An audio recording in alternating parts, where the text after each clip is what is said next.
మనము ప్రతి మంగళవారము నేర్పించుకుంటున్నటువంటి విషయాన్ని ఒకసారి గుర్తు చేసుకుందాం. ఏమిటి ఆ ప్రమాణం? దేని గురించి నేర్చుకుంటున్నామండి? వైరము అనేది బయటకు కనపడనంత, లోపల మనల్ని పాడు చేసుకోగలిగినంత అతిపెద్ద బలహీనత అని మనకు అర్థమవుతుంది. గడిచిన వారం మనం ఎంత దూరంగా వెళ్ళి దేవుని ఎదుట ఆ దావీదు కుటుంబంలో జరిగినటువంటి ఆ పరిస్థితిని మనం చూసాం. ఈరోజు మరొక వైరము తాలూకా పూర్తి స్థితి ఎలా ఉంటుందో మరొకసారి చూడటానికి ప్రయత్నించేద్దాం. ఈ బైబిల్లో చాలా సంఘటనలు దృష్టాంతంగా రాయబడ్డాయి అని మనకి హెచ్చరిక చేస్తూ ఉంది. దృష్టాంతము అనగా ఏదైనా ఒక విషయం జరిగితే దానిని బట్టి మనము దృష్టి పెట్టి దాని అంతర్యాన్ని తెలుసుకొని దాని యొక్క అనుభవాలతో మన జీవితాన్ని సరిచేసుకోవాల్సినటువంటి పద్ధతిని దృష్టాంతము అని అంటారు. దృష్టాంతంగా రాయబడినటువంటి అంశాలను బట్టి ప్రతిసారి కూడా మనం నేర్చుకోకపోతే దాని వలన వచ్చేటువంటి పాఠం మనం తెలుసుకోకపోవటం వలన అత్యధికమైన మోసం పోతాం, మనం నష్టాన్ని మోసాన్ని అనుభవిస్తాం. అందుకనే ఏ విషయంలో బలహీనత వచ్చినప్పటికీ ఆ బలహీనతను మనం పూర్తిగా జయించాలి అని అంటే దానికి సంబంధించిన దృష్టాంతపు పద్ధతి వాక్యంలో ఉంటుంది, బైబిల్లో ఉంటుంది. అందుకని చాలాసార్లు మన ఇంటిలో జరిగే సంఘటనలు మొదలుకొని మన ఇంటి బయట జరిగే పరిస్థితుల వరకు కూడా వాక్యముతో సంబంధం గనక కలిగి ఉన్నట్లయితే, అంటే బైబిల్ని గనక క్షుణ్ణంగా చదివే అనుభవం కలిగి ఉన్నట్లయితే పాత నిబంధన ఆదికాండం నుంచి ప్రకటన గ్రంథం వరకు ప్రతి పరిస్థితుల్లో కూడా ఎక్కడో చోట నీకు సంబంధించిన స్థితిగతుల మధ్యలో నువ్వు నేర్చుకోవాల్సినటువంటి పాఠము దేవుని ఆత్మ ద్వారా మనకి ఒక ప్రత్యక్షత ఇస్తాడు. కొన్ని ప్రత్యక్షతలు జరిగిన వాటిని బట్టి, కొన్ని పరిస్థితులు జరగని పరిస్థితులను బట్టి మనం దాన్ని గ్రహించాల్సి ఉంటుంది. కాబట్టి ఆ రెండింటి అనుభవాలని కూడా మనం కోల్పోకుండా వాక్యంలో నుంచి ముందుకు వెళ్ళాలి. ఈరోజు ఈ ఎస్తేరు గ్రంథాన్ని ఒకసారి చూద్దాం. ఎస్తేరు గ్రంథంలో జరిగిన ఒక సంఘటన చాలా బలహీనమైన పరిస్థితిలో ఉండేటువంటి ఈ వైరమునకు మనము నేర్చుకోవాల్సినటువంటి ఒక హెచ్చరికగా మన ముందు ఉంది. ఎస్తేరు గ్రంథంలో ఇక్కడ మీరు చూసినప్పుడు 3వ అధ్యాయము 1వ వచనము 2వ వచనము చదివినట్లయితే ఈ సంగతులైన తరువాత, ఏ సంగతిలో తెలుసా? 2వ అధ్యాయం 1వ వచనం.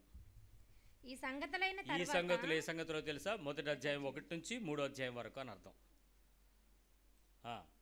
అంటే ఈ సంగతులన్నీ మీకు అవగాహన ఉండాలి, అంతేగాని ఏ సంగతిలో చెప్పేస్తామని కాదు. అక్కడ ఉంది ఈ సంగతులు అని రాశాడు. అంటే ఏ సంగతులు మీకు ఏం తెలుసు? ఇప్పుడు అసలు మీరు ఎప్పుడైనా చదివితే మనకు తెలుస్తుంది. అంతేగాని ఇప్పుడు ఏంటో చెప్పండి అంటే ఇప్పుడు చెప్పడానికి కావదు. కాబట్టి ఆ సంగతులన్నీ మీకు గుర్తుండాలి. సో బైబిల్ చదవటం ఇంటి దగ్గర ఇలాంటి సందర్భాల్లోనే పిల్లల్ని కూర్చోబెట్టుకుని ఇంకా 12 రోజులు ఉంది కదా సెలవులకి, కూర్చోబెట్టుకుని ఇదిగో ఈ అధ్యాయం ఇది అని మొత్తం చదువుతూ దాని గురించినటువంటి అంశాలని చెప్పడం ప్రయత్నించండి. ఈ సంగతులు జరిగిన తర్వాత అహష్వేరోషు హమ్మోదాతు కుమారుడును అగాగీయుడు నగు హమానును ఘనపరిచి వాణ్ణి హెచ్చించి వాని పీఠమును తన దగ్గరనున్న అధిపతులందరికంటే ఎత్తుగా నుంచెను. కాబట్టి రాజు గుమ్మమునున్న రాజు సేవకులందరూ రాజాజ్ఞానుసారముగా మోకాళ్ళూని హమానునకు నమస్కరించిరి. మొర్దెకై వంగకయు నమస్కారము చేయకయు నుండగా. ఇక్కడ వరకు జరిగిన సంఘటనలు అహష్వేరోషు దినములు ప్రారంభించినటువంటి చర్యల వివరము అని 1వ అధ్యాయం ప్రారంభమవుతుంది. ఆ తరువాత ఆ దేశంలో మొత్తం రాజుగారికి ఉన్నటువంటి సంస్థానాలు అన్నిటినీ కలిపి అనేక సంస్థానాలు అక్కడ ఉన్నాయి. ఒకసారి చూడండి,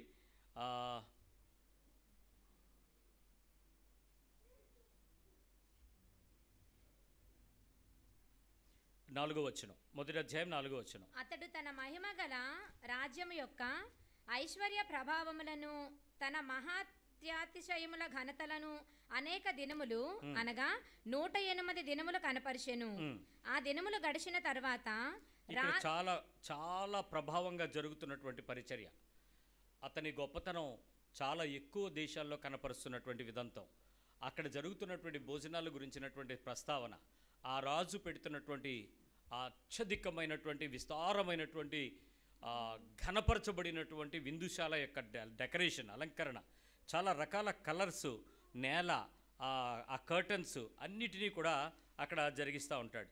ఇదంతా జరుగుతున్న తర్వాత చాలా మంచి భోజనాలు, మంచి విందు, మంచి మందు అన్నీ జరుగుతున్నాయి. ఆ సందర్భంలో జరిగిన ఒక సంఘటన, రాజుగారు ఒక మాట అనుకున్నాడు. ఇన్ని సంస్థానాలు నా కింద ఉన్నాయి కదా, ఇన్ని దేశాలు నా దగ్గర ఉన్నారు కదా, ఈ పారసీక దేశం యొక్క పద్ధతుల్లో నేను నా పరాక్రమాన్ని చూపించేటప్పుడు నా గొప్పతనాన్ని అంతటిని చూపించాలి అనుకున్నాడు. ఆ గొప్పతనంలో తన భోజనం దగ్గర కాదు, విందుశాల దగ్గర కాదు, విందులోనే కాదు, తన భార్య యొక్క అందాన్ని కూడా చూపించాలనుకున్నాడు. వష్తి తన భార్య పిలిచాడు. పిలిస్తే ఆ వష్తి రాలేదు, బయటికి రాలేదు. రాకపోగా ఆమె రాను అనేటువంటి ఆ ఖచ్చితత్వాన్ని ఆజ్ఞాపించినప్పటికీ లోబడలేదు అనే విషయం అందరికీ తెలిసింది. తెలిసిన వెంటనే చాలా బాధపడ్డారు. అతనితో ఉన్నటువంటి అంతరంగికులు పిలిచి అడిగాడు రాజు, ఏం చేద్దామని అడిగితే ఒక ఆయన చెప్పాడు, రాజుగారు ఈరోజు మీరు గనక పిలిస్తే రాణి రాకపోతే ఇదే విషయం రేపటి దినము మన అధిపతులు, మన సంస్థానంలో ఉన్న వాళ్ళందరి దగ్గర కూడా రాణులు రాజుల మీద పెత్తనం చెలాయిస్తారు. వాళ్ళు అధికారులు అయిపోతారు, వాళ్ళు గట్టిగా నిలబడిపోతారు. ఆ తర్వాత చాలా నష్టం కలుగుద్ది, సిగ్గుపరచబడతాం. కాబట్టి ఇది జరగకుండా ఉండాలి అని అంటే ఆమెను అక్కడి నుంచి బర్తరఫ్ చేసి రాణిగా తొలగించేసేయండి, మీకు మేము వేరొక రాణిని ఏర్పాటు చేసే పద్ధతిని సముచితంగా చేస్తాం అని చెప్పారు. అంటేనే రాజుకు ఏదో మంచిదేలే, అది పోతే పోయిందిలే అని చెప్పేసి దాన్ని విడిచిపెట్టేశాడు. విడిచిపెట్టిన తరువాత జరిగినటువంటి 2వ అధ్యాయంలో ఇక్కడ మనం చదువుతాం. రాజు కోపం చల్లారింది. ఈ సంగతులు జరిగిన తరువాత షూషన్ అనేటువంటి కోట ఉంది, ఆ కోటలో జరుగుతున్నటువంటి పరిస్థితి. ఇక్కడ ఈ నెబుకద్నెజరు తరువాత, యూదా రాజు అయిన తరువాత జరిగినటువంటి, తిరిగి కట్టబడుతున్నటువంటి పరిస్థితుల మధ్యలో జరిగిన ఈ సంఘటన. అందుకనే దీన్ని, ఈ అధ్యాయాన్ని తీసుకొచ్చి ఈ నెహెమ్యా తరువాత లేక ఆ ఎజ్రాకి మధ్యలో జరుగుతున్న సంఘటనల మధ్యలో ఈ పుస్తకాన్ని తీసుకురావడం జరిగింది. ఈ చరిత్ర జరిగినటువంటి ఈ సంఘటన గమనించినప్పుడు అక్కడ ఏర్పడినటువంటి ఒక పరిస్థితి ఈ 2వ అధ్యాయంలో మనం చూస్తాం. ఇక్కడ రాజు దగ్గర స్త్రీలను కంట్రోల్ చేయటానికి షండు అనేటువంటి కొంతమందిని ఉంచుతారు. వీరు మగవారే, అయితే వారు మగతనాన్ని ప్రదర్శించకుండా వారి శరీర యొక్క పురుషాంగాలను తీసివేస్తారు, కట్ చేసేస్తారు. వారు పూర్తిగా నపుంసకులుగా మారిపోతారు. వాళ్ళు పురుషులే, అయితే ఆ వయసులో, అంటే వాళ్ళు పూర్తి బలము కలిగి, సామర్థ్యము కలిగి, తెలివి కలిగి, జ్ఞానము కలిగి, నేర్పరితనం కలిగినటువంటి నైపుణ్యతలు కలిగిన వ్యక్తులను ఆ స్థానంలో ఉంచి వారి వలన రాణులకు కానీ అక్కడ ఉండేటువంటి పరివారం కానీ ఎవరికి కూడా సంతానం కలిగి నష్టం కలగకుండా, రాజుగారి అపకీర్తి రాకుండా ఉండడం కోసం వారిని అలా చేస్తారు. హేగే అనేటువంటి ఒక వంశము కూడా, అలాంటి వంశం వారందరినీ కూడా హేగే వంశం అని కూడా పిలుస్తూ ఉంటారు. ఈ షండు అనేటువంటి పదానికి అర్థము వారు నపుంసకులు అనేటువంటి అర్థాన్ని తీసుకుంటారు. కానీ ఆ పదానికి మనం అందరినీ దాన్ని ఆపాదించడానికి లేదు. రాజకుటుంబములో, రాజు సంస్థానములో, రాణి పరివారము ఎదుట రాణిగారి దగ్గరకు మాత్రమే చూడగలిగినటువంటి వర్గాన్ని మాత్రమే షండులు అని పిలుస్తారు. మళ్ళీ కింద ఉండేవాళ్ళని కాదు, కింద ఉండేవాళ్ళని మళ్ళీ వేరే అంటారు. అలాంటి సందర్భంలో ఈ షండులు వారి దగ్గర ఉంటున్నటువంటి పరిస్థితులలో కొంతమంది స్త్రీలను, ఎంతమంది యవనస్తులు ఉంటారో ఆ దేశపు సంస్థానాల్లో నుంచి గొప్పవారైనటువంటి వారందరినీ కూడా తీసుకొచ్చి ఏర్పరిచి గుంపులు గుంపులుగా తీసుకొచ్చి 4 రోజులు ఆడపిల్లల్ని 6 నెలలు ఒక్కొక్క పద్ధతి చొప్పున వాళ్ళకి స్నానాలు చేయిస్తారు. 12వ వచనం చూడండి. 6 మాసములు గోపరస తైలముతోనూ 6 మాసములు సుగంధ వర్గములతోనూ స్త్రీల పరిమళ క్రియల కొరకైన మరి వేరు పదార్థములతోనూ స్త్రీల పరిమళ క్రియలు ముగించి రాజునొద్దకు సంవత్సరం పాటు వాళ్ళని తీసుకెళ్ళి ఇంప్రిగ్నేషన్ అంటారు. మీరు ఏదైనా ఒక వస్తువుని ఒక మంచి సెంట్లో పడేశారనుకోండి, ఏమవుద్ది ఆ సెంట్ అంతా? కొబ్బరి నూనె మంచి వాసన రావాలని మొరము తీసుకెళ్ళి దానిలో వేస్తారు కదా, వట్టి వేర్లు కూడా దానిలో వేస్తూ ఉంటారు కదా. ఎందుకు? ఆ నూనె అంతా ఏమవుద్ది? సుగంధభరితంగా మారిపోద్ది. అలాంటిది గోపరస తైలం అంటే ఒక చుక్క అక్కడ పడితే చుట్టుపక్కలంతా నిమ్మ నూనె వాసన ఎలా వస్తుంది, అట్లాగే గోపరస తైలం కూడా అంత సువాసన కలిగింది. 4 రోజులు ఈ పిల్లల్ని తీసుకెళ్ళి దానిలో ముంచుతారంట.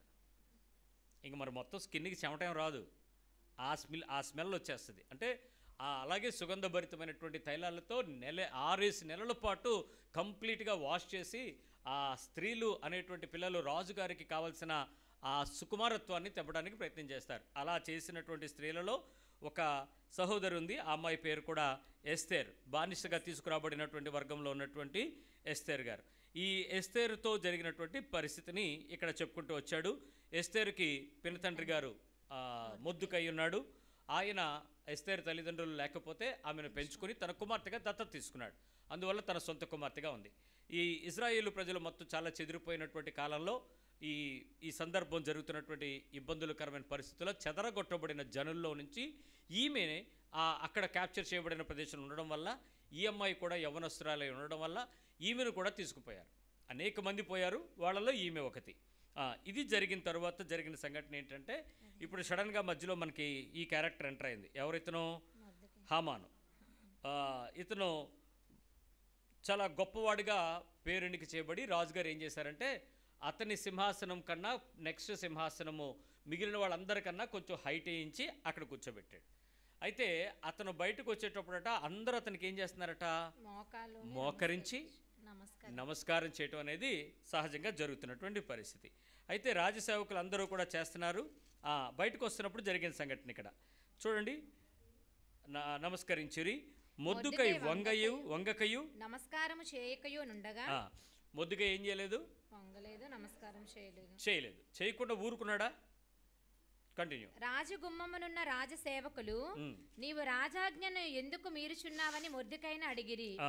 ఈ ప్రకారము వారు ప్రతిదినము అతనితో చెప్పుచూ వచ్చిన, ఒక రోజు కాదు, 2 రోజులు కాదు, ప్రతిరోజు ఏం చేస్తున్నారు? మొద్దుకైని చెప్తున్నారు, ఒరే నాయన నువ్వు ఎందుకు వచ్చిన గొడవరా, ఆడితో ఎందుకు పెట్టుకుంటావురా, ఆడు మంచోడు కాదురా, రాజుకు తర్వాత నెక్స్ట్ పొజిషన్ ఆడిదే, మంచి సుపీరియర్ పొజిషన్లో ఉన్నాడు, నమస్కారం పెట్టండి సార్, ఎందుకు వచ్చిన గొడవ అని అంటే మొద్దుకై ఏమన్నాడు?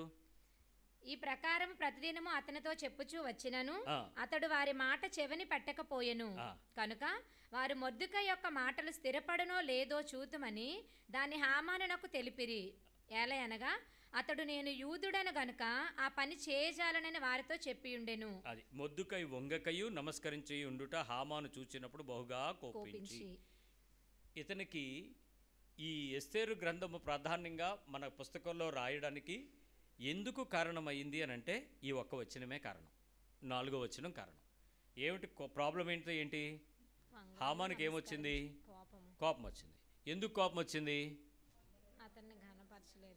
అతనికి వంగలేదు, నమస్కారం పెట్టలేదు. ఈ 2 పెట్టకపోతే ఆడి కోపం ఎందుకు రావాలి? పోతే పోయిందిలే, ఎవడొకడు ఉన్నాడు, వదిలేచ్చు కదా. పదవిలో ఉండేవాడికి ప్రజలు నమస్కారాలు పెట్టకపోతే వాళ్ళు దాన్ని తాళుకోలేరు, ఓర్చుకోలేరు. గౌరవ సూచకంగా ఉండే వ్యక్తులు ఆ గౌరవాన్ని పొందడానికి అర్హత కలిగిన వారమని ఫీల్ అవుతారు. ఆ అర్హత కనుక మనం ఇవ్వకపోయినా పగబట్టడం లేక ఈ రకమైనటువంటి అక్రమమైనటువంటి చర్య వారి మీద చేయడానికి ప్రయత్నం చేస్తారు. మిమ్మల్ని చూసి పలకరించకపోతే మీ తోటి వారికి మీరు ఎలా ఫీల్ అవుతారో, అధికారం కలిగిన వాడు ఆ రకమైనటువంటి నమస్కారం సరైన పద్ధతిలో ఇవ్వకపోయినా కూడా అలాగే ఫీల్ అవుతాడు. మొత్తానికి ఇక్కడ తన కోపం స్టార్ట్ అయింది. ఈ కోపం స్టార్ట్ అయిన తర్వాత జరిగినటువంటి పరిస్థితి ఏంటో చూద్దాం.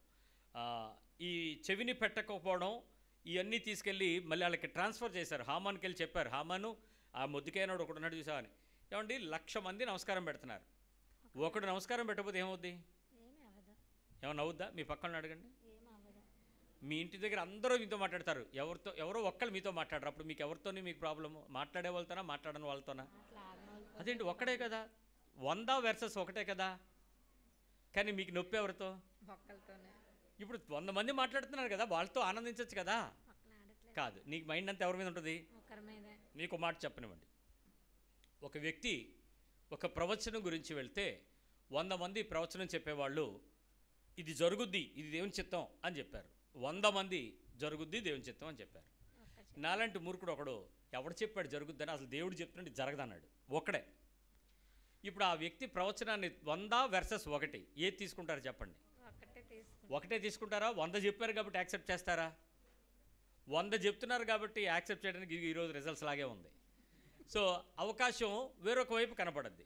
ఒకేసారి ఏది నెగిటివ్ ఉందో దాని మీద మనం కొంచెం కాన్సన్ట్రేట్ చేయడానికి, ఎక్కువసార్లు ధీమా చూపించడానికి ఒక రకమైన వ్యక్తి ఆలోచిస్తాడు. మరి ఎక్కువ మంది పాజిటివ్గా తన వైపు ఉండేటప్పుడు ఆలోచిస్తారు. కానీ ఆత్మీయమైన పద్ధతి ఎప్పుడు ఎలా ఉంటుందంటే, 100 మంది ఆత్మీయమైన పద్ధతిలో ఇది నిజమని చెప్పినా, ఇది నిజం కాదు అని చెప్పిన వ్యక్తి యొక్క మాట మీద ఆత్మీయమైన వ్యక్తి యొక్క మనసు పడద్ది, అది శోధించబడతాం. కాబట్టి జాగ్రత్త. అయితే ఇక్కడ అందరూ ఎస్ అంటున్నారు, కానీ ఒక్క వ్యక్తి నమస్కారం పెట్టట్లేదు. నమస్కారం పెట్టకపోవడం చూసి అతనికి చాలా కోపం వచ్చింది. ఈ విషయం మీకు ఎందుకు ఇంత ప్రాధాన్యమైనటువంటి స్టోరీ ఈ 10 అధ్యాయుల్లో మనకి అవకాశంగా పెట్టి నేర్చుకోమని దృష్టాంతంగా పెట్టబడిందో మనం కొంచెం జాగ్రత్తగా అర్థం చేసుకోవాలి. ఒకసారి కిందకి రండి. ఇక్కడ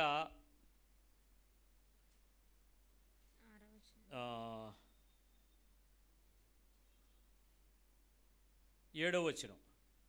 రాజైన అహస్వరోషు యొక్క ఏలుబడి యందు 12వ సంవత్సరమున, గుర్తుపెట్టుకోండి, అతడు పరిపాలనలో 12వ సంవత్సరం, నీసాను మాసమున అనగా ప్రథమ మాసమున, క్యాలెండర్ చెప్పండి, జనవరి నెల 1 అనుకుందామా. నిస్సాన్ అంటే అది మ్యాక్సిమము ఫిబ్రవరి మార్చికి మధ్యలో స్టార్ట్ అవుతుంది, మనలా కాదు, మనది వేరే క్యాలెండర్ కదా ఇది ఆ జూయిష్ క్యాలెండర్ ప్రకారం. సో ఆ ప్రకారం స్టార్ట్ అయితే మనం 1 అనుకుందాం. 1వ నెల ఎన్నో తారీఖు? నిసాను మాసమున ప్రథమ మాసమున వారు హామాను ఎదుట పూరు అనగా చీకటి దినమునకును నెల నెలకు చీటీని దినదినమునకు నెల నెలకు ఆధారు అను 12వ నెల వరకు వేషు వచ్చిరి. ఎన్నో నెల వరకు వచ్చారు? 12వ నెల ఏమో ఆడరు, ఫస్ట్ నెల ఏమో నీసన్, 1 నుంచి 12 నెల. ఇక్కడ దీని గురించినటువంటి వివరం మీకు చెప్తాను, వినండి. ఇది జరుగుతున్నటువంటి పద్ధతి మనం ఎక్కడ చూస్తున్నామంటే ఇది జరుగుతున్నటువంటి ఏరియా, ఇది మొత్తం జరుగుతున్నది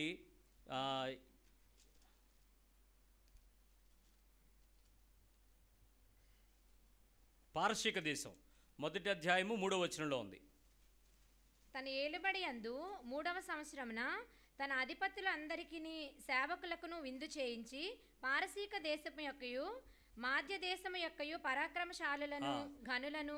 ఇక్కడ పారసీ దేశం యొక్క మనం చదువుతాం చరిత్రలో, పారసీక దేశం యొక్క గొప్పతనం ఏంటి, ఆ సమయంలో జరిగిన విషయాలు ఏంటి అనేది. అంటే ఆ దేశపు పద్ధతుల మధ్యలో జరిగేటువంటి ఒక పరిస్థితి ఏంటంటే, ప్రతి నెల నుంచి వారు 12వ నెలలో 13వ తారీఖు ఒక చీకటి రోజు ఉంటుంది. 12వ నెల 13వ తారీఖు ఒక చీకటి రోజు, ఇట్స్ ఎ డార్క్ డే. చీటీ దాన్ని డార్క్ డే అని కూడా పిలుస్తారు, దాన్ని పుర్ అని కూడా పిలుస్తారు. దాన్ని చీకటి దినమే అని ఉంటుంది. అయితే దాని పని ఏంటంటే, ఆ రోజు గురించి చాలామంది భయపడతారు. ఆ రోజున ఏ పనులు చేయరు. ఆ రోజు వాళ్ళ క్యాలెండర్లో జరగకూడని పని ఏమైనా చేయాల్సి వస్తే ఆ రోజు చేయటానికి ప్రయత్నం చేస్తారు. 13th డే అనేది చాలా భయంకరమైనటువంటి రోజులుగా ఇప్పటికీ కూడా చాలామందికి ఉంది. మీరు అమెరికాలో పెద్ద పెద్ద స్టార్ హోటల్స్కి మీరు వెళ్తే 13th ఫ్లోరే ఉండదు. 11 ఉంటుంది, 12 ఉంటుంది, 14 ఉంటుంది, తర్వాత 13వ ఫ్లోర్ ఉండదు. ఎందుకంటే 13 అనేది అదొక చెడ్డ సంకేతంగా ఆ దేశంలో ఆ రోజుల నుంచి ఇప్పుడు వరకు నడుస్తుంది.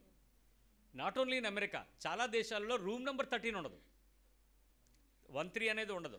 అది ఎంత భయంకరమైనటువంటి దినముగా, రోజుగా, ఆ సంఖ్యగా పరిగణిస్తారంటే మీరు భయపడద్దు, అది దయ్యాల సంఖ్యగా మాట్లాడతారు. సినిమాలు కూడా అట్లో 13th డే గురించి చాలా ఎక్కువగా తీస్తూ ఉంటారు. ఈ కారణం అదే. ఇది అప్పటి నుంచే అది చీటీలు వేసుకునేటువంటి ఆ రోజు తప్పించుకుని ఇంకే రోజైనా చేయటానికి ప్రయత్నం చేస్తారు. భయపడకండి, మనకు ఆ రోజులు లేవు, మనం ఆ క్యాలెండర్లో లేము, మనం ఆ దేశంలో లేము, మనం క్రీస్తునందున్న వారము, మనము నూతన సృష్టిగా బలపరచబడి వారము. ఏ రకమైన పాతవి గతించిపోయాయి, మన మీదకి ఏ ప్రభుత్వం చేయదు. సో ఏ టెన్షన్ పడక్కర్లేదు. మీ పుట్టినరోజు గురించి మీరేమీ కంగారు పడక్కర్లేదు. ఆ 13వ తారీఖు మీ పెళ్లి రోజైనా, 13వ రోజు పుట్టినరోజైనా అది మీరు తప్పించే రోజు కాదు. దేవుడు ఏర్పాటు చేసిన రోజులన్నీ మంచి రోజులే. ఈ పూర్ అనేటువంటి రోజు ప్రతిరోజు ఈ పర్షియన్స్ వాళ్ళు చేసేటువంటి ఈ కాలంలో చాలా చెడ్డ రోజులుగా వారు చూస్తూ ఉంటారు. అయితే ఈ 12వ రోజు కోసం వాళ్ళు వెయిట్ చేస్తూ ఉన్నారు. వాళ్ళు వేయిచూ ఉండిరి అని ఉండదు. తెలుగు భాషలో కొంచెం దారుణంగా ఉండేటువంటి భాష ఎస్తేర్ గ్రంథంలోనే ఉంటుంది. ఈ భాష ఇంకెక్కడ కనపడదు. ఇది మన ఇతర సెన్సెస్ చదివితే, ఇతర వెర్షన్స్ అయితే బాగానే ఉంటుంది. వేయిచూ వచ్చిరి అంటే ఏం వేశారు, చీటీ అని ఉంది అక్కడ, ఏంటి అని ఉంటుంది. ఇదేంటంటే ఆ డేని, పూర్ అనేటువంటి రోజుని వాళ్ళు ఎందుకు వెయిట్ చేస్తారంటే, ఏదైనా ఒక క్రూషియల్ డార్క్ డెసిషన్ తీసుకోవాల్సి వస్తే, మరి భయంకరమైనటువంటి పరిస్థితి చేస్తే ఆ రోజు చేస్తే దాని గురించి మళ్ళీ గుర్తు చేసుకోకూడదు. గుర్తు చేసుకోకుండా ఉండాలి అని ఆ రోజు గురించి వారు ఆలోచన చేస్తూ ఉంటారు. అలాంటి పనులు వాళ్ళు చేస్తూ ఉంటారు. అయితే వాళ్ళు చేసినటువంటి ఆ పని విషయంలో మీరు చూసినట్లయితే 12వ వచనంకి రండి. మొదటి నెల 13వ దినమందు మొదటి నెల 13. రాజు యొక్క లేఖికులు పిలువబడిరి. ఏ రోజు వచ్చారు వాళ్ళందరూ? మొదటి నెల 13. హామానుకి కోపం వచ్చింది మొర్దెకై బట్టి. రాజు దగ్గరికి వెళ్దాం అనుకున్నాడు. రాజుకి ఒక డెసిషన్ ఇచ్చాడు. రాజు దాన్ని యాక్సెప్ట్ చేశాడు. ఏమనుకున్నారు రాజుగారికి? అయ్యా, ఈ యూదులు ఎవరెవరైతే చెదరగొట్టుబడి వచ్చారో ఈ మీ అన్ని సంస్థానాల్లో 176 సంస్థానాల్లో ఉన్నారు, వీళ్ళందరినీ కలిపి మనం ఏదో ఒక రకంగా చేయకపోతే ఒకరోజు మీ మీదకి నష్టం తీసుకొస్తారు. ఆల్రెడీ ఈ మొర్దెకై మీద ఉన్నటువంటి తన కోపాన్ని తను డైరెక్ట్గా ఒకడి గురించి చెప్పక అతడు ఎవరి బ్యాక్గ్రౌండ్ అని వెనక్కి అతడి బ్యాక్గ్రౌండ్లో జూయిష్ పీపుల్ అందరూ యూదులందరూ ఉన్నారని చెప్పి ఆ యూదులందరి గురించి కూడా ఇతడు ఈ రకమైనటువంటి అభిప్రాయాన్ని రాజుగారి దగ్గర తీసుకొచ్చాడు. ఇక్కడ జరిగిన సంఘటనకు వద్దాం. మా లేఖకులందరూ వచ్చారు. హామాను ఆజ్ఞాపించిన ప్రకారము అంతయు ఆయా సంస్థానముల మీద నుంచబడిన రాజు యొక్క అధిపతులకును అధికారులకును ఆయా సంస్థానముల్లోని జనుల మీద నుంచబడిన అధిపతులకును అధికారులకును వారి వారి లిపిని బట్టియు ఆయా జనుల భాషను బట్టియు రాజైన అహష్వేరోషు పేరట ఆ లేఖికుల చేత తాకీదులు వ్రాయింపబడి రాజు ఉంగరము చేత ముద్రింపబడెను. చూడండి, 12వ వచనంలో ఏముందంటే మొదటి నెలలో 13వ రోజు అంటే నీసాను 13th డే వాళ్ళ మీద ఒక ఆర్డినెన్స్ పాస్ చేశారు. ఈ ఆర్డినెన్స్ ఏమైంది? ఈ దేశంలో ఉన్నటువంటి అందరినీ కూడా ఏమైతే చేయాలనుకుంటున్నామో అతను చేసి ఇదిగో ఇతను ముద్ర వేసిన ప్రకారం ఇది నా ముద్ర ప్రకారం చేసేయండి అని చెప్పి పంపించేశాడు. అయితే 13వ వచనం దగ్గర ఒక సంఘటన ఉంది. ఇక్కడ ఆదారు అను 12వ నెల 13వ దినమందు యవ్వనులనేమి వృద్ధులనేమి శిశువులనేమి స్త్రీలనేమి యూదులనందరినీ ఒక్క దినమందే బొత్తిగా నిర్మూలన చేసి వారి సొమ్ము కొల్లబుచ్చుకొమ్మని తాకీదుల అంచెవారి చేత రాజ్య సంస్థానములన్నిటికీ పంపబడెను. ఏ రోజు పంపించారు చెప్పండి? ఇది 13వ దినం.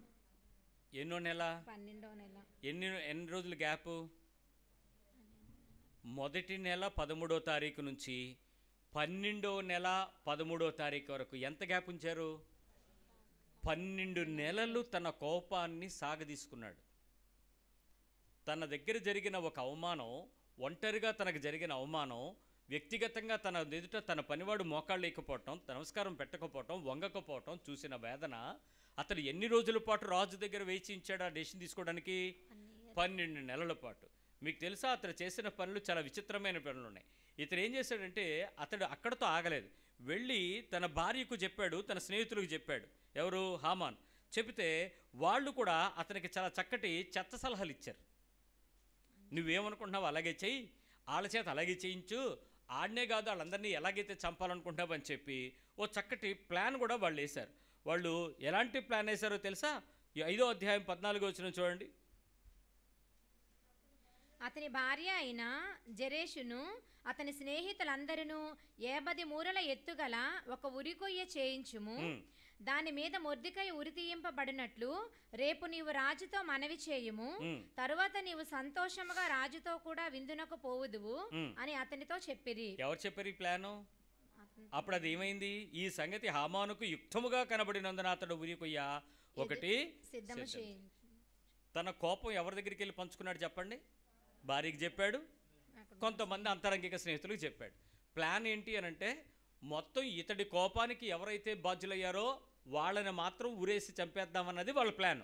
కానీ మిగిలిన వాళ్ళ మీద ఇతనికి ఎందుకు కోపం వచ్చింది? ఈ ప్రజలందరికీ ఎందుకు కోపం వచ్చింది? చరిత్రను కనుక మనం కొంచెం తవ్వి తీసామనుకోండి, సౌలు కాలంలో ఉన్నటువంటి కీషీయుడైనటువంటి సౌలు కాలంలో జరిగిన ఒక సంఘటనకి ఎస్తేరు గ్రంథం లింక్ ఉంటుంది. ఎలాగానంటే ఈ ఎస్తేరు గ్రంథంలో జరిపబడినటువంటి ఒక సంఘటనలో ఈ ఎవరైతే హామాను ఉన్నాడో ఇతడు అమాలేకీయుల వంశంలో నుంచి వచ్చినటువంటి వాడు. వారి తదనంతర కాలంలో వచ్చినటువంటి ఒక బలవంతుడైనటువంటి వ్యక్తి. సౌలుని దేవుడు ఏమన్నాడు? అమాలేకీయులు అందరినీ నాశనం చేయమన్నాడో కొంతమందినే మొత్తం నాశనం చేసేమన్నాడు. అప్పుడు ఏం చేశాడు మనోడు? కొంచెం బాగా బలంగా ఉన్నటువంటి ఎద్దుల్ని తీసుకొచ్చి అక్కడ పెట్టుకుని కొంత పని చేశాడు. అప్పుడే కదా సౌలు అక్కడికి వెళ్ళి సమూయేలు అక్కడికి వెళ్ళి తనని గద్దించడం జరిగింది. కానీ ఇక్కడ జరిగిన సంఘటన ఏంటంటే, అతడు అమాలేకీయుడు అని చెప్పి, అతడు నాశనానికి పుత్రుడు కాబట్టి వాడి ముందు యూదుడిని నేనెందుకు వంగాలి, అందుకు నేను వంగను అని చెప్పినటువంటి ఇందాక మనం చదివినటువంటి మాట. ఎందుకు మొద్దుకై వంగాలి అని వంగడు అనంటే, ఆడెవడనుకుంటున్నారు, నేను అహశ్వరోషు దగ్గర ఉండమంటే వంగుతాను, వీడు ఒక పనికిమాలినోడు, వాడు మాకు వ్యతిరేకి, వాడు మాకు శత్రువు దగ్గర యూదుడు సాగిలపడడు, ఇలా చేయటానికి దేవుడు ఒప్పుకోడు, నచ్చదు దేవునికి, కాబట్టి నేను చెయ్యనని చెప్పి అతడు నిర్ద్వందంగా ముఖం తిప్పుకున్నాడు. కానీ ఇతడు చెప్పినటువంటి పనిని అతడికి తెలుసు, యూదులు అమాలేకీయులకు శత్రువులని, వాళ్ళందరినీ నాశనం చేయడానికి ప్రయత్నం చేశారని, శత్రుశేషం ఉంచకూడదని, వీళ్ళందరినీ ఎలాగైనా నాశనం చేయాలని ఇతనికి ఉన్నటువంటి ఆ చిన్న కోపాన్ని అతడు సార్వత్రిక కోపంగా మార్చుకున్నాడు. ఈరోజు మీ జీవితాలలో ఎవరి మీదైనా ఒక వ్యక్తి మీద మీకున్నటువంటి కోపం అతడి నాశనానితో పాటు అతడి కుటుంబం కనపడకుండా ఉండాలని, అతని జనము కనపడకుండా ఉండాలని, అతడి ఉనికి మనకు లేకుండా ఉండాలని ఎవరి మీదైనా మనకి గనక వైరం ఏర్పడినట్లయితే అది ఒక పూట లేక కొద్ది కాలానికి సంబంధించిన వైరంగా మారదు, అది జాతి వైరంగా అంతరంగా మారిపోద్ది. ఉదాహరణకి మీతో చెప్తాను చూడండి, మీలో ఏ రకమైన వైరము లేకుండా ఒకే కుటుంబంలో అన్నదమ్ములు అక్కచెల్లెళ్ళు ఉన్నారనుకోండి, ఏ ప్రాబ్లం లేదు. కానీ ఒకసారి అన్నదమ్ములు అక్కచెల్లెళ్ళ మధ్యలో ఏదైనా కోపం వచ్చిందంటే ఆ కోపం ఎంతకాలం వెళ్ళొద్దో చూసుకోండి. అక్కడితో ఒక జనరేషన్ దగ్గర ఆగుద్దా, నెక్స్ట్ జనరేషన్కి వెళ్ళొద్దా? అప్పుడు వీళ్ళు ఏం చేస్తారు, దాని ఇంటికి వెళ్తే ఊరుకోనని పిల్లల్ని వెళ్ళెవరు, వాళ్ళ పిల్లలు ఇటు రారు. నెక్స్ట్ ఏమో వాళ్ళిద్దరి మధ్యలో పెద్ద గోడ కట్టబడుద్ది.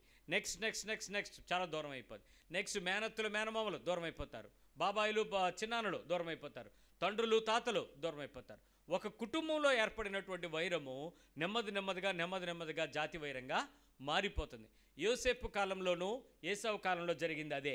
ఒక కుటుంబం యొక్క నాశనాన్ని, ఒక వ్యక్తి యొక్క నాశనాన్ని, ఒక వ్యక్తి యొక్క అభివృద్ధి గనక చూడటానికి గనక ఓర్వలేకపోతే అది నీ కుటుంబ నాశనానికి తీసుకెళ్తుంది.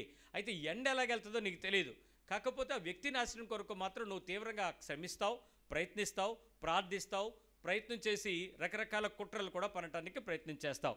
కాబట్టి ఎవరి నాశనం విషయంలోనైనా వారితో నేను సమాధానంగా ఉండకుండా శత్రుత్వాన్ని పెంచుకోజూచిన ఏ కుటుంబమైనా చాలా తీవ్రమైన పరిణామాలని ఎదుర్కోవాల్సి ఉంటుంది.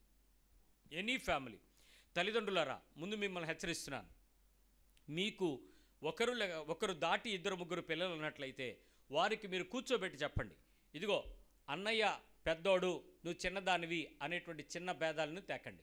అక్క పెద్దది, ఇది చిన్నది అని చిన్న పెద్ద భేదాలు తేకండి. ఇద్దరు నాకు పిల్లలు, మీ ఇద్దరు నాకు సమానం, లేక ముగ్గురు నాకు సమానం, 10 మంది సమానం అని చెప్పండి.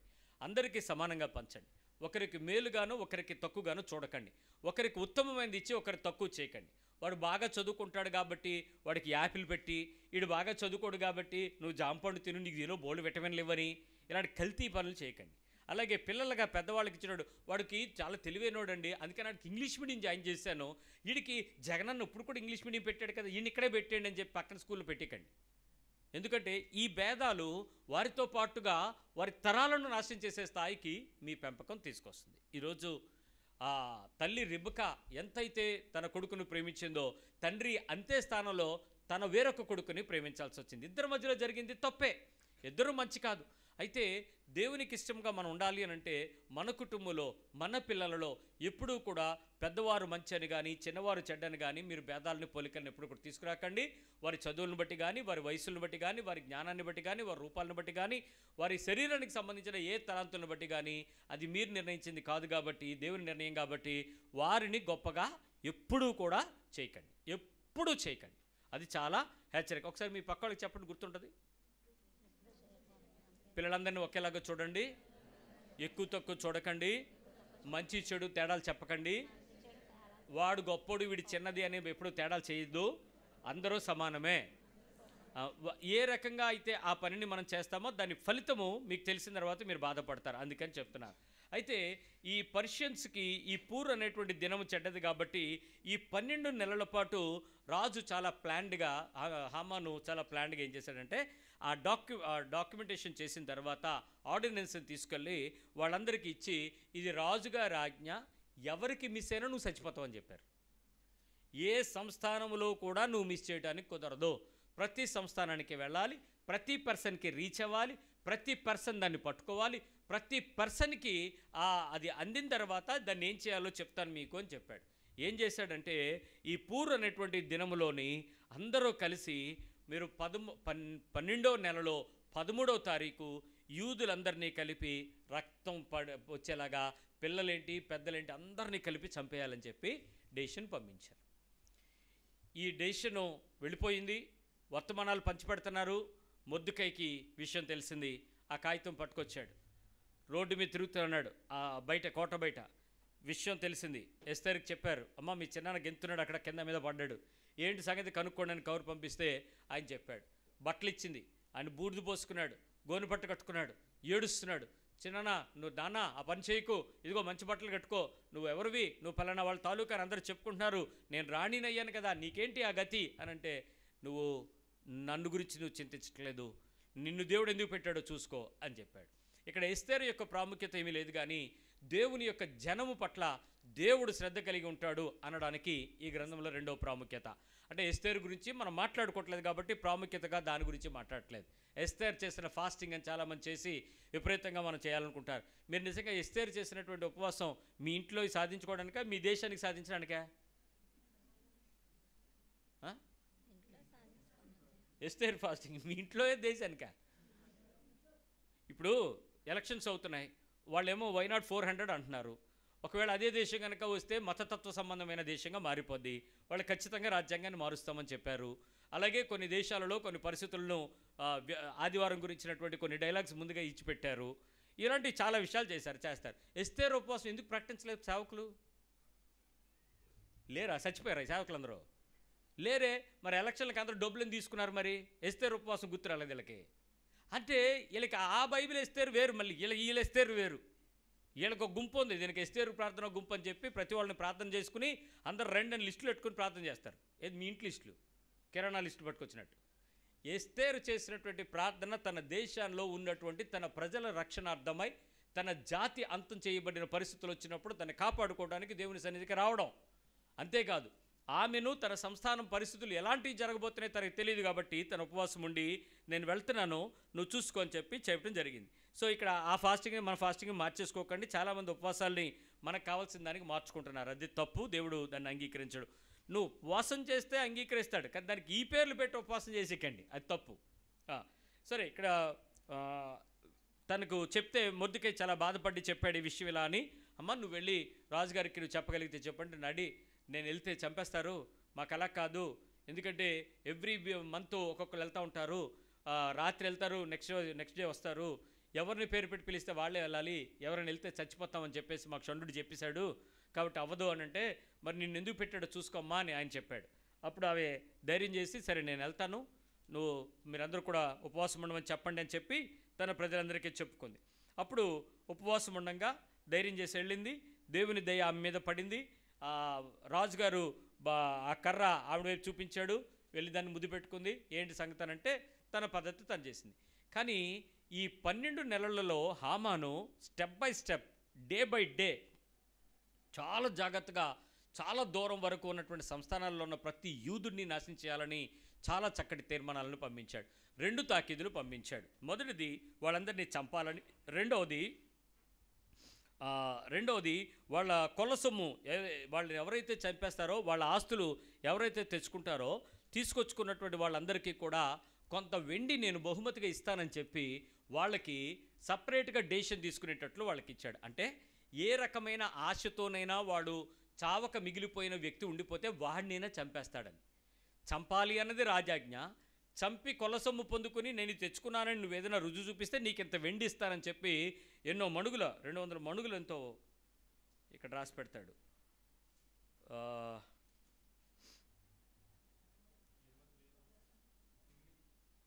9వ వచనమా, 20,000 మణుగుల వెండి రాజు యొక్క ఖజానాలో ఉంచడానికి సపరేట్ చేయించాడు. కారణం ఏంటి అనంటే అక్కడి నుంచి వచ్చే వాళ్ళకి సపరేట్ ఇది రాస్తాడనమాట. ఇదిగోండి 14వ వచనం, 3వ అధ్యాయం 14వ వచనం. మరియు ఒకానొక దినమున వారు సిద్ధపడవలనని ఆ ఆజ్ఞకు ఒక ప్రతి ప్రబలింపబడినదై ప్రతి సంస్థానంలో ఉన్న, అంటే ఒక ప్రతి అంటే సపరేట్ పత్రిక, సపరేట్ రూలు సపరేట్గా ఇచ్చి దాన్ని మళ్ళీ రిలీజ్ చేశారు, ప్రబలించారు అని చెప్పారు. అది పంచబడింది. అది అంచెవారు అంటే దాన్ని సబ్మిట్ చేసేవాళ్ళు, పంచిపెట్టేవాళ్ళు. దాన్ని తీసుకుని వెళ్ళి రాజాజ్ఞ చేత వాళ్ళందరూ వెళ్ళి జరిగింది. సరే, ఇవన్నీ జరుగుతున్న సందర్భంలో జరిగిన నష్టానికి డైరెక్ట్గా మీ దగ్గరికి వచ్చి ఆ అంశం ఎక్కడ నష్టపోయిందో ఒకసారి చెప్తాను. 5వ అధ్యాయంలో ఇక్కడ 13-14లో వాళ్ళు ఏం చేశారు, రాజుగారి దగ్గర హామాను తాలూకా భార్య జెరూషా తన స్నేహితులు అందరూ కలిపి వాళ్ళు ఒక డెసిషన్ తీశారు. తర్వాత 9వ అధ్యాయంకి రండి.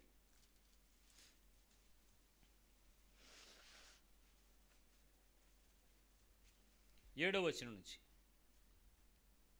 హమ్మోదాత కుమారుడై యూదులకు శత్రువగు హామాను యొక్క 10 మంది కుమారులైన, ఇక్కడ చాలా పేర్లు ఉన్నాయి, వీళ్ళందరూ కూడా చంపబడ్డారు అన్నది. ఇక్కడ కారణం ఏంటి అని అంటే, ఎవరైతే ఈ పనిని చేయటానికి ప్రయత్నం చేశారో దేవుడు దానిని వ్యతిరేకమైన పరిస్థితిలో మార్చాడు. ఎస్తేరు స్టోరీ కాదు కాబట్టి దీన్ని షార్ట్గా చెప్పేస్తాను వినండి. రాజుగారికి నిద్ర పట్టలేదు. నిద్ర పట్టకపోతే అందరు రాజులాగా దావీదులాగా వసంతకాలంలో యుద్ధాలు చేస్తే మనోడు మేడ మీద తిరగలే. మనోడు ఒకటి ఆలోచన చేశాడు, అరే నాయన, అసలు రాజకోటలో ఏం జరుగుతుందో మీరు రాస్తారు కదా, ఆ స్క్రైబ్స్ ఉంటారు కదా, రాసేవాళ్ళు ఉంటారు కదా, వాళ్ళని తీసుకురండి, ఆ పుస్తకాలు పట్టరండి అన్నాడు. తీసుకొచ్చి ఏం జరుగుతుంది అసలు ఏంటి చదువు అని అంటే వాళ్ళు ఒక మాట చదివారు. రాజుగారు, మీ మీద కుట్ర జరిగింది, కుట్ర జరిగినప్పుడు ఫలానా వ్యక్తి మీ మీద కనిపెట్టి విషయాలు చేరవేశాడు, అప్పుడు వాళ్ళని విచారణ చేస్తే అది నిజమని తెలిసింది, వాళ్ళని చంపేశామనంటే, ఎవరు నా మీద కుట్ర చేసింది తెలియజేసింది ఎవరు అని అడిగాడు. ఎవరు అని అంటే మొర్దెకై. అవునా, అంత మంచి పని చేశాడు ఆయన. సరే, మరి అలా గణపరిచినోడిని, అలా గొప్ప చేసినోడిని, రాజు కుటుంబాన్ని రక్షించినోడిని మనం ఎలా గణపరచాలి, ఏం చేశాం అని అడిగాడు. ఏం చేయలేదన్నాడు. అదే టైంకి మనడు హామాను ఎంటర్ అయినంటే రాజు అన్నాడు, ఎట్లా మంచి టైంకి వచ్చావు అన్నాడు. పక్కన ఉన్నాడు కదా, ఏంటి రాజుగారిని ఎవరైనా రక్షిస్తే ఏం చేయాలయ్యా అని అడిగాడు.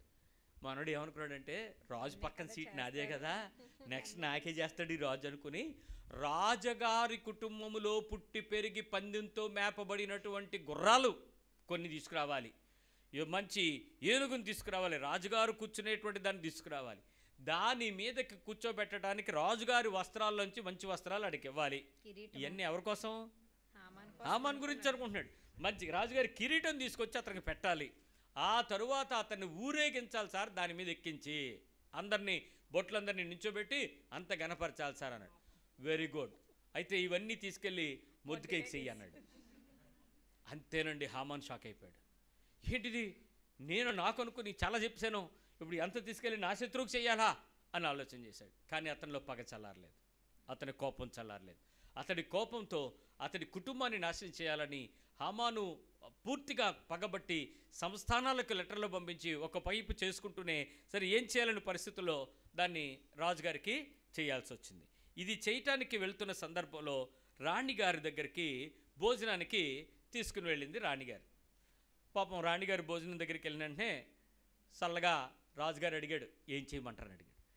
రాణి, ఏంటి అసలు నువ్వేంటి 3 రోజుల నుంచి నీకు అర్ధరాజ్యం ఇచ్చేస్తాను అంటున్నాను, అర్ధరాజ్యం తీసుకోమంటే నువ్వే వద్దంటున్నావు, భోజనానికి రా చాలంటున్నావు, ఏంటి సంగతి అంటే, చెప్తాను మహాప్రభు, సార్ని కూడా తీసుకురండి అంది.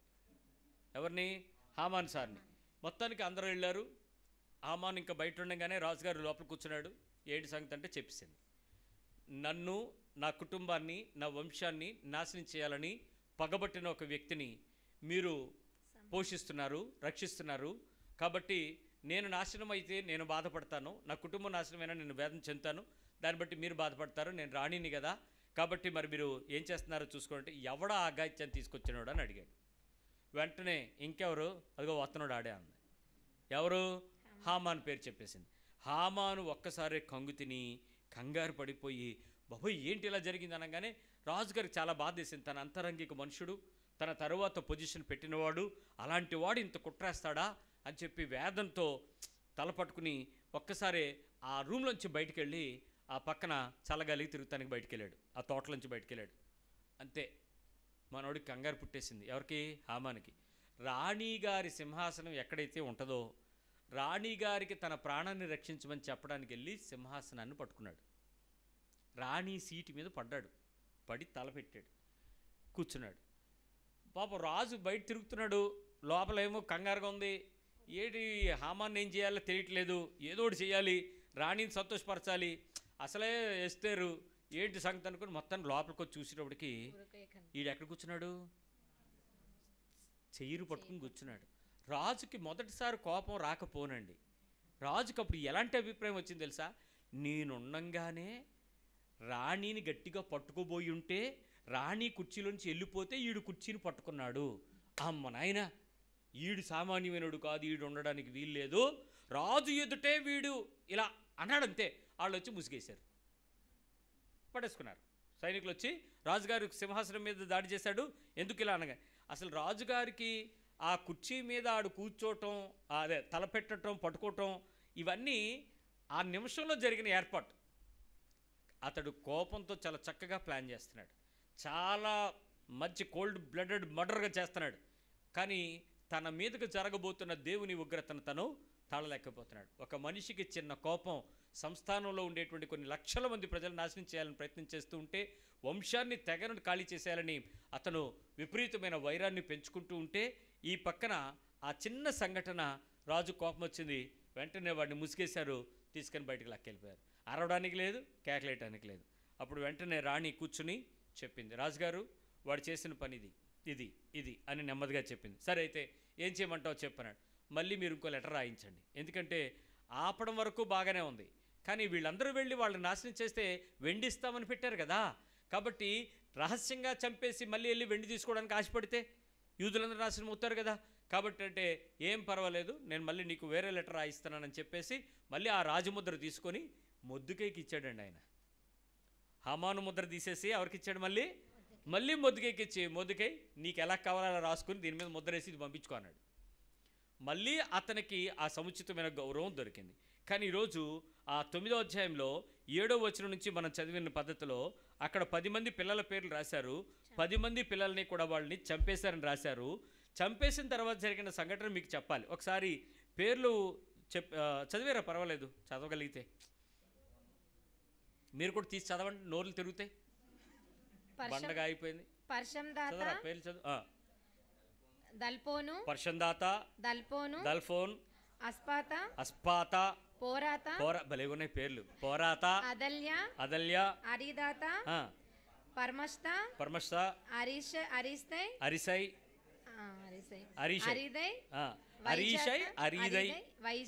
వైజాత అను వారిని చంపిరి. వీళ్ళు 10 మంది చచ్చిపోయారు. అయితే కొల్ల సొమ్ము వారు వాళ్ళ డబ్బులు, వాళ్ళ సొమ్ము, వాళ్ళ ఇంట్లో ఏది కూడా వీళ్ళు ముట్టుకోరు. యూదుడికి ఒక సంస్కారం ఉంది, ఒక క్రమం ఉంది, ఆ పద్ధతిని వాళ్ళు చేయలేదు అనడానికి ఆ మద్దతు రాశారు అక్కడ. అయితే ఆ దినమున శూషును కోట యందు చంపబడిన వారి యొక్క లెక్క రాజునకు తెలియచెప్పగా, రాజు రాణి అయిన ఎస్తేరుతో యూదులు శూషణ కోట యందు 500 మందిని, హామాను యొక్క 10 మంది కుమారులను బొత్తిగా నాశనం చేసి ఉన్నారు. రాజు యొక్క కొదువ సంస్థానములలో వారు ఏమి చేసి ఉందరో ఇప్పుడు నీ మనవి ఏమిటి, అది నీకు అనుగ్రహింపబడును. మళ్ళీ అడుగుతున్నాడు రాజు, ఇంకా దయ సరిపోలేదు, అది ఏం కావాలమ్మా నీకు? ఎంత దయ పుట్టించాడండి దేవుడి మీద. అంటే మీకు ఈ విషయం అంతా ఎక్కడ కన్క్లూజన్ చేస్తానో జాగ్రత్తగా వినండి. నీవు ఇంకనూ అడుగునదేమి, అది దయచేయబడనని సెలవీయగా. అర్థమవుతుందా? అబ్బా అబ్బా అంటే ఏంటో, నువ్వెవడి మీద కోపపడతావు పడు, దేవుడు వాడికి ఏం చేస్తాడు? ఇప్పుడు నాశనం చేయాలనుకున్నాడు హామాను, వాడు నాశనం అయిపోయాడు, వాడి పిల్లలు నాశనం అయిపోయారు. దేవుడు ఎవరైతే నాశనం చేయాలని అనుకున్నాడో వాడి నాశనం పోగా, ఎవరిని నాశనం చేయాలనుకున్నాడో వాళ్ళని ఏమంటున్నాడు ఇప్పుడు దేవుడు?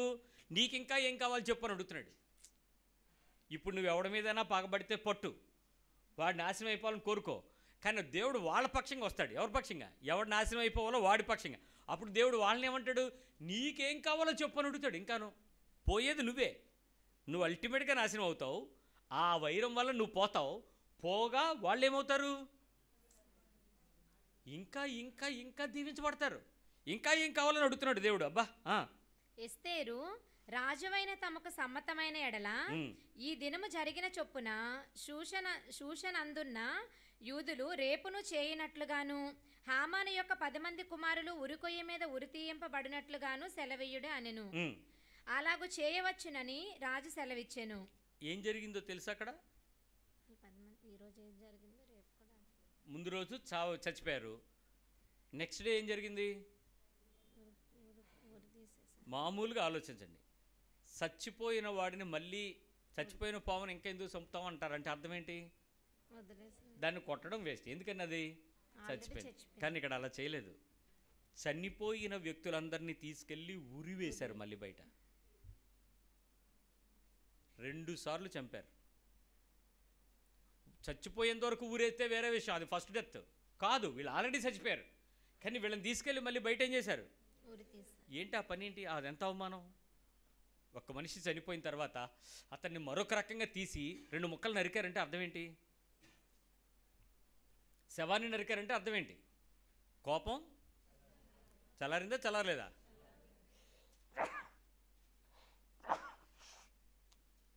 సారీ, చల్లారలేదు కదా. ఈ ప్రజలందరికీ అలా చేయమని రాణి కోరుకుంది. ఎవడైనా యూదుడిని ముట్టుకుంటే ఏం జరుగుద్దో చూడాలి రాజా, వీళ్ళందరినీ మళ్ళీ అలా చేయమనంటే మళ్ళీ తీసుకెళ్ళి వాళ్ళందరూ ఏం చేశారండి? ఊరి తీసేసారు. అసలు ఎవరినైతే నువ్వు శత్రువుగా చూడాలనుకుంటావో శత్రువు 2 సార్లు మరణం అనుభవించేలాగా నీ ఎదుట దేవుడు అవతల వ్యక్తిని నువ్వు పగబడితే దీవిస్తాడు, నువ్వు కోపగిస్తే వాళ్ళని దీవిస్తాడు. నేను మీకు ఈ కన్క్లూజన్ దగ్గరికి వస్తాను, జాగ్రత్తగా ఆలోచించండి. నువ్వెవ్వరి నాశనాన్ని కోరుకోవద్దు. ఒకసారి చెప్పండి నోటితో. ఎవరి నాశనాన్ని కోరుకోవద్దు. ఎవ్వరి నాశనాన్ని నువ్వు కోరుకున్నా నీ స్వనాశనాన్ని నువ్వు కోరుకున్నట్టే. అవతలోడు పోవాలి అని నువ్వు కోరుకుంటే ఏం కోరుకున్నట్లు? నేనే పోవాలని కోరుకున్నట్టు. నువ్వు పోవాలి, నువ్వు చెడిపోవాలని నీకు నువ్వు విపరీతమైన ఆసక్తితో కోరుకుంటున్నట్లే. ఎందుకో తెలుసా?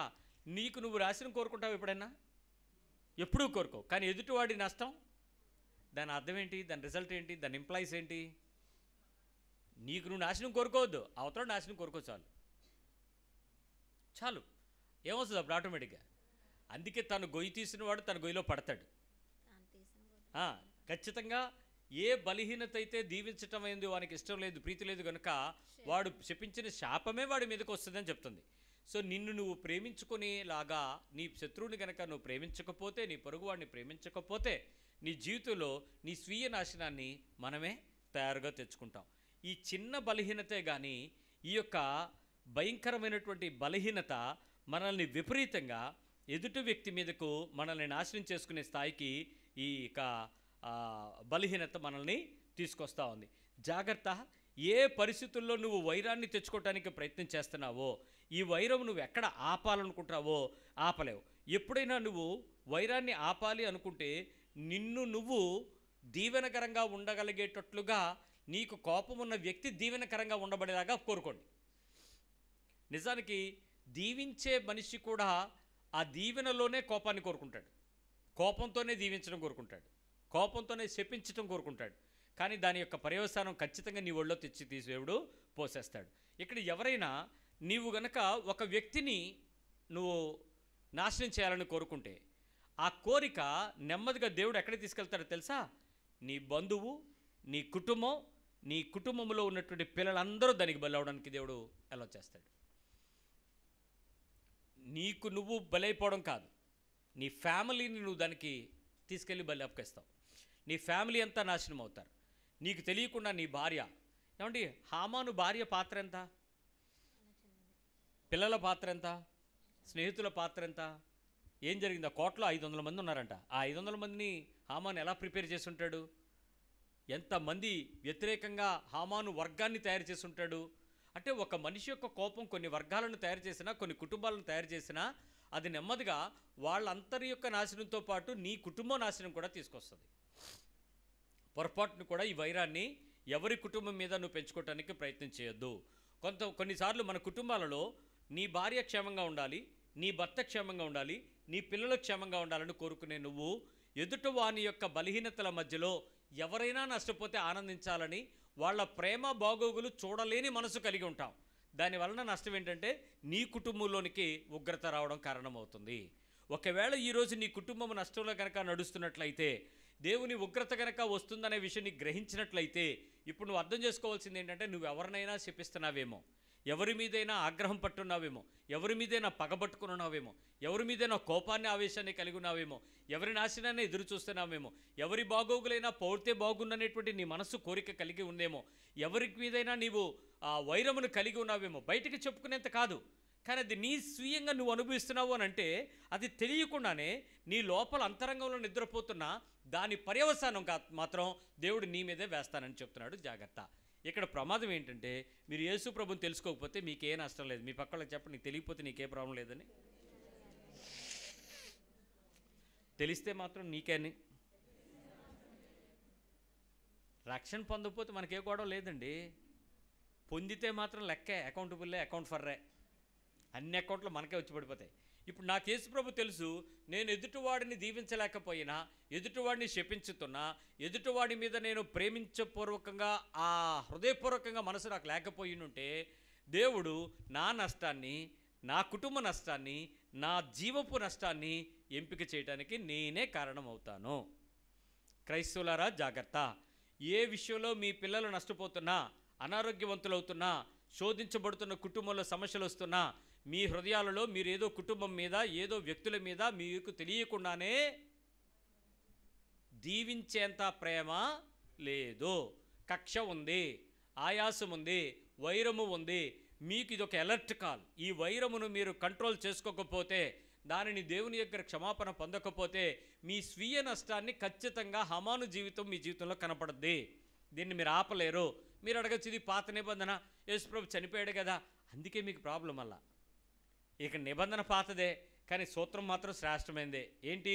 యేసుప్రభు వారే చెప్పారు, నిన్ను వల్ల నీ పొరుగువాడిని నువ్వు దీవించకపోతే కుదరదు. శత్రువుని సైతం కూడా మనం ఏం చేయాల్సి ఉంటుంది? ఇప్పుడు ప్రేమించాల్సి ఉంటుంది. కాబట్టి బంధువు కానీ, భార్య కానీ, కుటుంబం కానీ వారు బలైపోకుండా ఉండాలి అని అంటే, ఒకవేళ యజమానురాలిగా నీకైనా ఎవరి మీదైనా ఉందేమో చూసుకో. మీ పక్క వాళ్ళు ఒకసారి తట్టి చెప్పండి.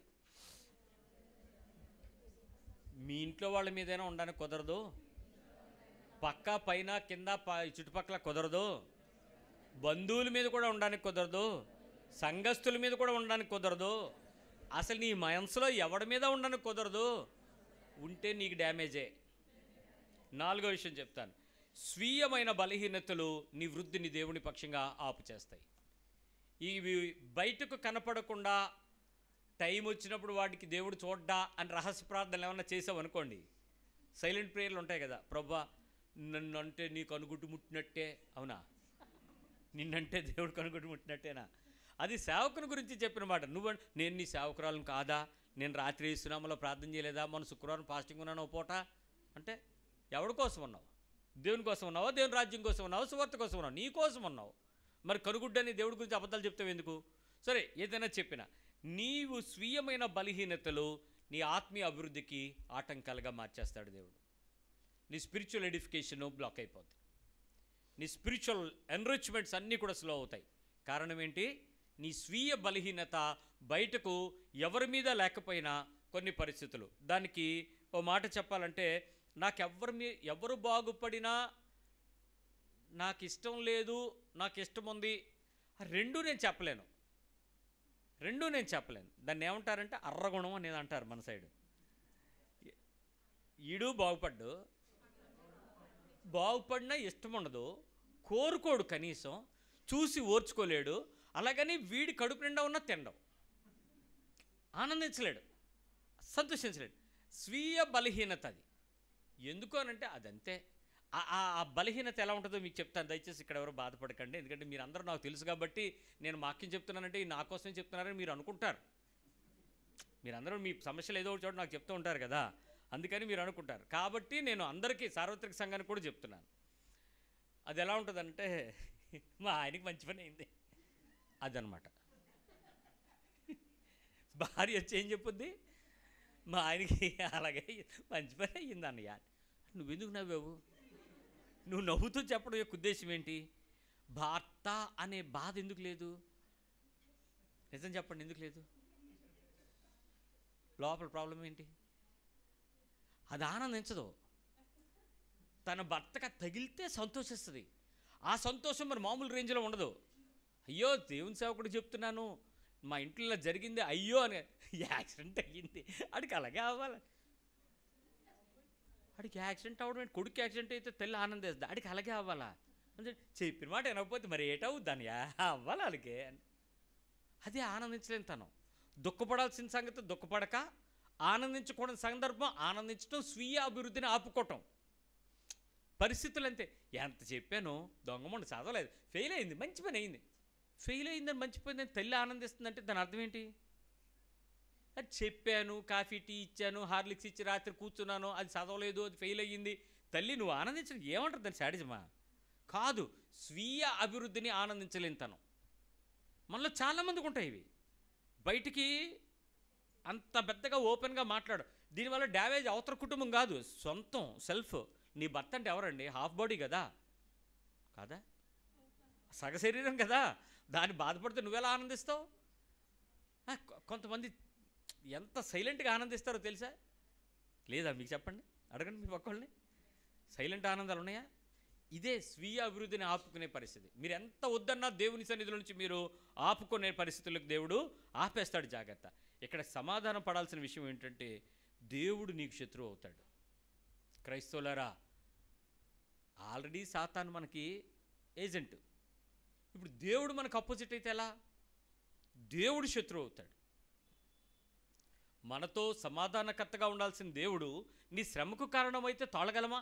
దేవుని ఎదుట పోరాడి గెలవగలమా? ఆయన ఎదుట పట్టగలిగిన వాడు, ఆయన ఎదుట ఆయన పోరాడి ఆయన ఒప్పించగలిగిన వాడు ఎవడు? కష్టం కదా. కాబట్టి దేవుని ఎదుట శత్రువుగా మారకుండా ఉండాలి అని అంటే నీ జీవితంలో ఏ పోరాటాన్నైతే నీవు ఒక వ్యక్తి మీద వైరముగా మార్చుకుంటున్నావో, పరిస్థితిగా మార్చుకుంటున్నావో, చాలా నష్టాలని మనం అనుభవిస్తూ ఉంటాం. మీరు కొన్ని దేవుని చేత శత్రువు అవడానికి కొన్ని కారణాలు చెప్తాను, మీరు అలాంటివి ఏమైనా ఉంటే చూసుకోండి. కాంగ్రిగేషనల్గా తిట్టే తిట్లు. నేను ఒక కాలేజ్కి వెళ్ళాను, మా పాపకి సీట్ గురించి అప్లై చేశాను. ఓ 2 వారాలు తిప్పారు, వాళ్ళు ఇవ్వలేదు, సీట్ రాలేదని చెప్పారు. నేను హోప్స్ పెట్టుకున్నాను, నా బిడ్డ కూడా యూనిఫామ్ కూడా కుట్టించాను, అడ్వాన్స్ ఫెయిత్ విశ్వాసంతో. సో సీట్ రాలేదు. ఇప్పుడు నేను తిట్టే తిట్లు ఎలా ఉంటాయి చెప్పండి? కాలేజ్ మొత్తాన్ని, కాలేజ్ అంతటికి సంబంధించిందే. ఆ రోజు కాదు, ఓ నెల తర్వాత తిడతాను, ఓ సంవత్సరం తర్వాత, నేను సచ్చేంత వరకు. ఇప్పుడు ఎవరు శత్రువు నీకు? ఆ కాలేజ్ మీద నీకెందుకు ఆ శత్రుత్వం వచ్చింది? ఆ యాజమాన్యం మీద, ఆ మనుషుల మీద, ఆ కాలేజీకి వెళ్ళే వాళ్ళ మీద. ఆ యూనిఫామ్ చూడంగానే నీకేమవుతుంటుంది? నీవు ఒక సంస్థలో పనిచేసావు, ఆ సంస్థ నుంచి పనిచేసి బయటకు వచ్చేటప్పుడు నీకు కావాల్సినటువంటి సెండ్ ఆఫ్, ఫేర్వెల్ చక్కగా జరగలేదు, ఏదో అవమానం జరిగింది, ఏదో పోనే దాంతో మనకెందుకు అనేసి అది ఇనిసావు నువ్వు. అది పోయిందిలే అన్నారు, నీకు ఇనిసావు. ఇంకా ఆ తర్వాత ఆ సంస్థలో పనిచేసినందుకు నీకు కృతజ్ఞత ఉంటుందా, తిట్లు ఉంటాయా? ఇలా నేను చెప్పుకుంటూ వెళ్తే నీకు చాలా ఉంటాయి. అలా ఎంతమంది మీద మీకు ఏమేమి ఉన్నాయి ఒకసారి ఎతకండి. వాళ్ళందరికీ దేవుడి శత్రువే. ఎవరెవరి మీద ఉన్నాయి? ఒక్కసారి రైతు బజార్ నుంచి బయటకు వచ్చేటప్పుడు ఆ చిల్లర ఒక 2-3 10 పైసలు ఇవ్వలేదు అనుకోండి, అదే పావలా పోనే 2 లేవో రూపాయి పోనే, ఏడవకండి. ఒక రూపాయి ఇవ్వలేదు. ఇంకా రైతు బజార్ మీద అందరి మీద ఉంటుందా లేదా? నీకు ఆ కౌంటర్ గుర్తుపెట్టుకుని అక్కడికి వెళ్ళేటాడికి మధ్యాహ్నం మారిపోతారు కదా, పొద్దునోళ్ళు వెళ్ళిపోతారు, రాత్రి మధ్యాహ్నం రైతు వస్తాడు, నువ్వు రూపాయి ఇవ్వలేదండి, అది నువ్వెవరు నాకేం తెలుసు అందనుకో. ఇంక నీ తిట్లంతా ఎవరి మీద ఉంటాయి? మొత్తం ఆ రైతులందరి మీద తిట్టేస్తావు నువ్వు. తినే తిండి నీకు వంట పట్టకుండా తిట్లు ఎలాగ ఉంటాయి? ఇలా ఎంతమంది మీద మనం దేవుని శత్రుత్వాన్ని తెచ్చుకుంటున్నాం? మీకు తెలియని వైరాలు ఇవి. ఇది ఒకరోజు అవ్వదు, మీ లైఫ్ టైం నడుస్తుంది. ఇది మీకే కాదు, మీ పిల్లలకి నష్టం, మీ కుటుంబానికి నష్టం, మీ ఆధ్యాత్మిక అభివృద్ధికి నష్టం. శత్రుత్వం దేవునితో తెచ్చుకోవడానికి మీకు కారణమవుతుంది. ఏ చిన్న విషయాన్ని కూడా చోటివ్వకండి. మరొక విషయం ఏంటంటే ముగింపు భయానకంగా ఉంటుంది. Your ending will be pathetic. ముగింపు హ్యాపీగా పీస్ఫుల్గా ల్యాండింగ్ ఉండదు. ప్రతిరోజు మీ ముగింపు ఆ తీవ్రమైన వేదంతోనే ముగించబడుతుంది, టెన్షన్తోనే ముగించబడుతుంది. ఎవరి మీద నీకు వైరం ఉన్నా, ఎవరి మీద మీకు నష్టం కలిగినా, ఎవరి మీద నీకు వేదన కలిగినా, ప్రత్యేకించి స్వంత శరీరాన్ని ప్రేమించండి. మీ పక్కళ్ళకి చెప్పండి, మీ బాడీని చూపించండి. మీ బాడీని వాళ్ళ బాడీకి మీరు కానీ మీ బాడీని కూడా చూపించండి. మీ సొంత శరీరాన్ని ప్రేమించండి, నిన్నులాగే నీ కుటుంబాన్ని ప్రేమించు. ఇప్పుడు నీ సొంత కుటుంబం అంటే ఎవరో చెప్పు. ఇప్పుడు నీ సొంతం అంటే ఎవరెవరు? మీ ఫ్యామిలీ అంటే ఎవరెవరు? ఇప్పుడు అసలు సమస్యలన్నీ బయట వాళ్ళతో ఉంటాయా, మనకి ఇంట్లో వాళ్ళతో ఉంటాయా? అసలు ప్రేమించకపోతే శత్రువు నీ ఇంట్లో దేవుడే. క్రైస్తవులారా, మీ శత్రువు దేవుడే. అపవాది గురించి నేను మాట్లాడను, దేవుడే మీకు శత్రువు. నీ ఓన్ ఫ్యామిలీలోనే మీకు ఎందుకు ఆ శత్రుత్వం? అదంతే. ఇప్పుడు నిన్ను వల్లే నీ పొరుగువాడిని ప్రేమించాలంటే ఇప్పుడు నిన్నులాగంటే ఇప్పుడు నాలాగా ఎవరెవరు? నేను చెప్పండి, నేను నా ఇంటివారు, చెప్పరే, నోరు రావట్లేదు ఎవరికి, నా ఇంటివారు, నా కుటుంబం, నా బంధువులు, నా సంఘము, ఇప్పుడు నాకు సంబంధించిన అందరినీ మనం ఎలా ఉండాలి? ఇప్పుడు ఎవరి మీద వైరం ఉన్నా నీ ముగింపు బహుదయానకంగా ఉంటుంది. అయితే విచిత్రమైన విషయం ఏంటంటే ఊహించిన దానికన్నా వ్యతిరేకత అనుదినము దేవుడు నిన్ను వార్న్ చేసుకుంటూ వెళ్తాడు ఈ వైరాన్ని కంట్రోల్ చేయమని. ఎవ్రీ ప్రేయర్ ఆన్సర్ చేయబడాలి. ప్రతి ప్రార్థనకు సరైన సమాధానం నీకు ఇస్తాడు దేవుడు. కానీ ప్రేయర్కి సమాధానానికి బదులుగా నీకు ఏదైనా కొంచెం ఆటంకం వస్తుందనంటే వీటన్నిటికీ అలర్ట్స్ అని అర్థం. ఏ ప్రార్థనకైనా నీకు సమాధానం వెంటనే అందకపోయినా, ఆలస్యంగా అయినా రాకపోయినా, వ్యతిరేక దిశలో కొన్ని పరిస్థితులు నువ్వు అనుభవిస్తున్నావు అని అంటే దేవుడే నీ వైరమును సెట్ చేయమని నిన్ను ఆపుతున్నాడని అర్థం. God's alert call. Any weakness prepare అవ్వండి. నీ ఇంట్లోనే కాదు, నీ కుటుంబంలోనే కాదు, ఎవరికేది జరిగినా ఫస్ట్ ఆఫ్ ఆల్ చాలామంది భయపడే విషయం ఏంటంటే నేనేమైనా తప్పు చేశానా అని మీరు అడుగుతారు కదా. నిజానికి నువ్వేమైనా తప్పు చేసావా కాదు, ప్రభువా నీకు విరోధంగా నేనేమైనా తప్పు చేశానా? నీకు నువ్వేం తప్పు చేయడం కాదు, దేవునికి విరోధంగా నువ్వేమైనా చేసావేమో కనుక్కో. వెంటనే దేవుడు సమాధానం ఇస్తాడు. నువ్వు పశ్చాత్తాపడి ప్రభువా నేను ఆ వ్యక్తి మీద వైరం పెట్టుకోను, ఆ వ్యక్తి మీద ఆ మనస్సులో కాదు, ఆ కుటుంబంతో లేక ఆ సంస్థ మీద లేక మనిషితో, ఆ రాజ్యంతో, ఆ పరిస్థితులతో అసలు అదంతా సెటిల్ చేయబడాలి. క్రైస్తవుడు చాలా ప్రశాంతంగా ఉండగలగాలి, ఆనందంగా నిద్రపోగలగాలి, సంతోషంగా తినగలగాలి, తృప్తిగా తిరగగలగాలి, ప్రశాంతంగా ఆత్మ సంబంధమైన ప్రతి పరిణితిని అనుభవించగలగాలి. అసలు ఎక్కడ నీ హృదయంలో కానీ ఎవరి మీద కూడా ఏ పరిస్థితుల్లో కూడా ఆ కయ్యపు పరిస్థితి, ఆ రోషపు పరిస్థితిని తెచ్చుకోవడానికి క్రైస్తవుడికి అధికారం లేదు. సో దేవుడు నిన్ను ఎన్నిసార్లు వ్యతిరేక దిశలో నిన్ను ఆపుతున్నా అవన్నీ నిన్ను ఆయనతో సమాధానపడి నిబంధనను సరిచూసుకోమని, సెట్ చేసుకోమని, వైరము నుంచి వైదొలగమని దేవుడు నీకు ఇస్తున్నటువంటి అలర్ట్స్. అవన్నీ కూడా హెచ్చరికలు. కాబట్టి ఎక్కడ ఏ చిన్న వ్యతిరేకత వచ్చినా చాలా జాగ్రత్తగా దేవుని సన్నిధిలో మనం సెట్ చేసుకుని వైరమును దేవుని ఎదుటి నుంచి సమాధానం తెచ్చుకుని దేవుని సంతోషంతో మనం కార్యాలు చూడటానికి ప్రయత్నం చేద్దాం. ప్రార్థన చేద్దాం.